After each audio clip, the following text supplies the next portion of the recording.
بسم اللہ الرحمن الرحیم۔ السلام علیکم ورحمۃ اللہ وبرکاتہ۔ خواتین و حضرات، میں ہوں عبدالماجد حسینی۔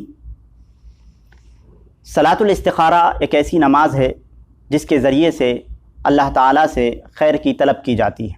جب انسان تردد کا شکار ہو، دو کاموں میں سے کسی ایک کام کے انتخاب میں کنفیوز ہو، یا کسی بھی چیز کے اندر اچھائی اور بھلائی کا اسے علم نہ ہو رہا ہو، اسے پختگی نہ ہو رہی ہو، اس وقت اللہ تعالیٰ سے 2 رکعت نماز پڑھ کے خیر مانگنے کا نام صلاۃ الاستخارہ ہے۔ صلاۃ الاستخارہ کسی امام، کسی مولوی، کسی مولانا کے لیے خاص نہیں ہے، بلکہ خود انسان کو کرنا چاہیے، کیونکہ اسے اس کام کے بارے میں زیادہ علم ہوتا ہے۔ بہت ساری جگہوں پہ استخارہ سینٹر قائم ہے جس کی کوئی اہمیت نہیں ہے، یہ ایک طرح کی بالکل کمانے کا ایک دکان کھولا ہوا ہے لوگوں نے۔ اسی طرح سے استخارہ کرنے کے الگ الگ طریقے ہیں، یہ ڈھونگ والے طریقے ہیں، یہ سب چیزیں ثابت نہیں ہیں، بلکہ استخارہ کا طریقہ یہ ہے کہ 2 رکعت کسی بھی وقت، یعنی مکروہ اوقات کو چھوڑ کر کسی بھی وقت 2 رکعت نماز ادا کرنی ہے استخارہ کی نیت سے، اور آخر میں ایک دعا ثابت ہے، صحیح بخاری کے اندر روایت ہے، اللہ کے رسول صلی اللہ علیہ وسلم سے ثابت ہے، اس دعا کو پڑھنا ہے۔ اور اس کے بعد خواب کا انتظار نہیں کرنا ہے۔ اس میں بہت ساری شکلیں ہو سکتی ہیں، یقین ہو جائے کسی کام کے اوپر، یا 2 کاموں میں سے کسی ایک کام کے اندر سمجھ لیے پہلے 50% آپ سمجھ رہے تھے لیکن 50-60% ہو جائے، یا کسی کام کے انتخاب کا دل زیادہ چاہنے لگے، یا ذہنی طور پر آپ مطمئن ہو جائیں۔ یہ تمام چیزیں خیر میں سے ہیں اور یہ تمام چیزیں ہو سکتی ہیں۔ ایسا نہیں ہے کہ آپ کو خواب ہی دکھایا جائے گا کہ بھائی تم یہ کام کر لو، یہ اللہ تعالیٰ کی طرف سے خواب ہے، ایسا نہیں ہے۔ یہ بھی ایک غلط فہمی ہے جو لوگوں کے اندر پھیلی ہوئی ہے، اور یہ بھی غلط فہمی ہے کہ استخارہ جو کروایا جائے گا وہ کسی مولانا صاحب سے یا عالم صاحب سے یا امام صاحب سے کروایا جائے گا۔ یہ بھی خود کرنا چاہیے۔ استخارہ سینٹرز وغیرہ کا کوئی سمجھ لیجئے کہ یہ سب میں نے جیسا کہ بتایا کہ یہ دکان کی شکلیں ہیں، اور یہاں پہ صرف ڈھکوسلے ہوتے ہیں، اس کے علاوہ کچھ نہیں ہوتا۔ استخارہ کا طریقہ کیا ہے؟ استخارہ کا طریقہ ہے جو مکروہ اوقات ہے جس میں نماز پڑھنا درست نہیں ہے، ان اوقات کو چھوڑ کر کسی بھی وقت، دن ہو یا رات ہو، آپ 2 رکعت نماز ادا کریں، اور 2 رکعت نماز ادا کرنے کے بعد استخارہ کی جو دعا ہے، دعائے استخارہ، وہ پڑھنی چاہیے۔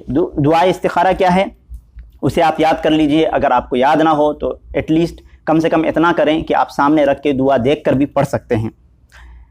دعا کچھ اس طرح سے ہے: اللہم انی استخیرک بعلمک واستقدرک بقدرتک واسألک من فضلک العظیم فإنک تقدر ولا اقدر وتعلم ولا اعلم وانت علام الغیوب اللہم ان کنت تعلم ان هذا الامر کے بعد جو ارادہ ہے، جو کام ہے، یہاں پر ذکر کرنا چاہیے۔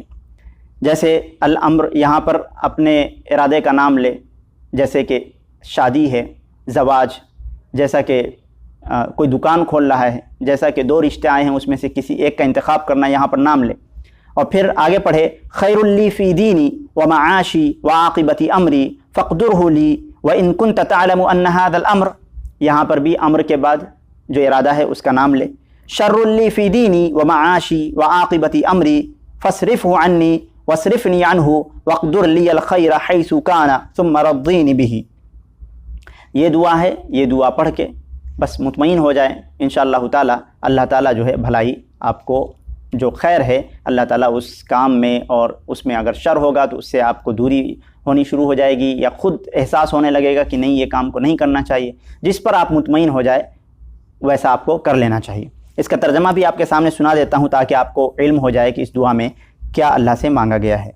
ترجمہ یہ ہے کہ اے اللہ، میں تیرے علم کے سہارے خیر طلب کرتا ہوں، اور تیری قدرت کے سہارے قدرت طلب کرتا ہوں، اور تجھ سے تیرا فضل عظیم مانگتا ہوں۔ تو قدرت رکھتا ہے اور میں قدرت نہیں رکھتا، تو جانتا ہے اور میں نہیں جانتا ہوں، تو ہی غیب کا علم رکھنے والا ہے۔ اے اللہ، اگر تو جانتا ہے کہ یہ چیز میرے دین، دنیا، آخرت اور انجام کار کے لیے بہتر ہے تو مجھے اس پر قادر بنا دے، میرے لیے اسے آسان فرما دے، اور میرے لیے اس میں برکت عطا فرما دے۔ اے اللہ، اگر تو جانتا ہے کہ یہ چیز میرے دین، دنیا، آخرت اور انجام کار کے لیے بری ہے تو اس کو مجھ سے اور مجھ کو اس سے دور ہٹا دے، اور مجھے خیر پر جہاں بھی ہو قادر بنا دے، اور اس پر مجھے خوش رہنے کی توفیق عطا فرما دے۔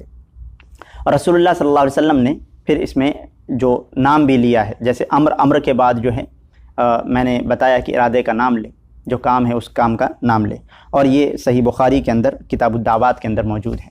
مجھے امید ہے کہ آپ حضرات کے سامنے اس مختصر سے ویڈیو میں استخارہ کا طریقہ کیا ہے وہ آپ نے سمجھ لیا ہوگا۔ اجازت دیجیے، السلام علیکم ورحمۃ اللہ وبرکاتہ۔